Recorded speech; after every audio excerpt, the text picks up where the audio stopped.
Over the course of a suspension unit's life, the damper and spring will expand and contract millions of times as the vehicle travels over different road surfaces.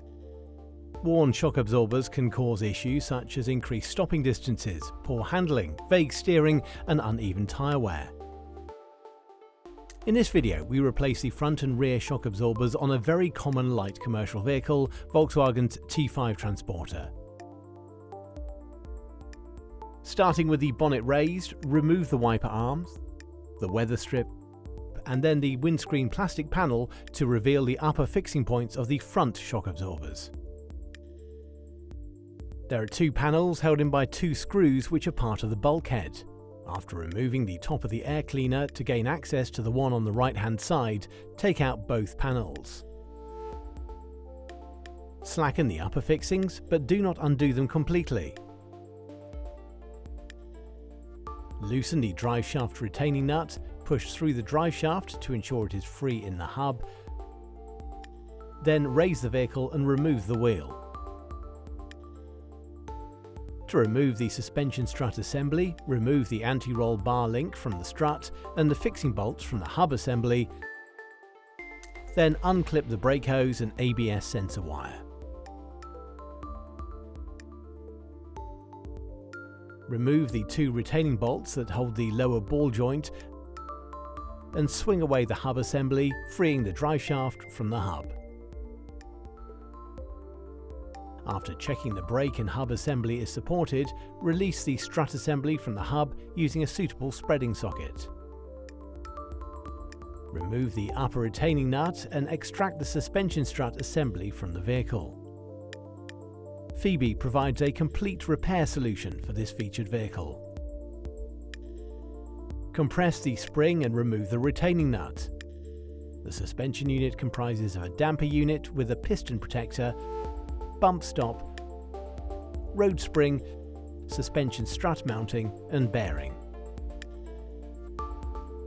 Upon assembly, ensure any components that are being reused are in good serviceable condition and that all road debris is removed.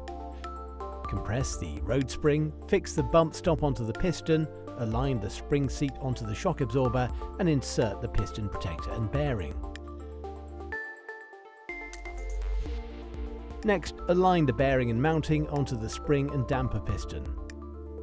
Attach the retaining nut and tighten, then release the pressure from the compressed road spring. Be sure to inspect the assembly before installing.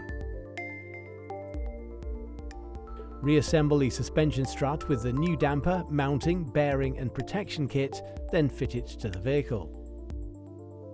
Align the assembly into the upper fixing hole and retain it with the nut. Next, line up the strut with the hub assembly and insert the strut until the stop. Install the two retaining bolts and then refit the brake hose and the ABS sensor wire. Refit the anti-roll bar link and tighten.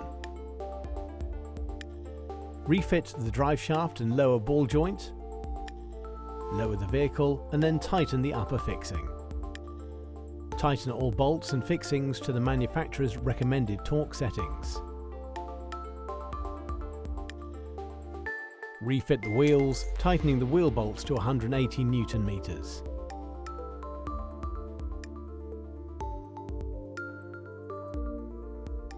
Then tighten the new drive shaft retaining nuts to 200 Nm, slacken 180 degrees, then retighten to 200 Nm.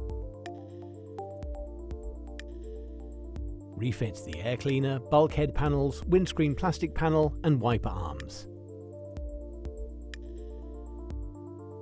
Moving to the rear of the vehicle, raise the vehicle, remove the wheels and support the rear axle. Remove the upper and lower retaining bolts for the rear shock absorbers and remove the old units. Install the new shock absorbers, then refit the retaining bolts and tighten to 80 Nm plus 90 degrees for the upper and 120 Nm plus 180 degrees for the lower bolt. Refit the wheels and tighten to 180 Nm. After replacing any steering or suspension component, it is advisable to check the wheel alignment against the manufacturer's settings and adjust as necessary. Finally, road test the vehicle to check for correct operation of the suspension and steering.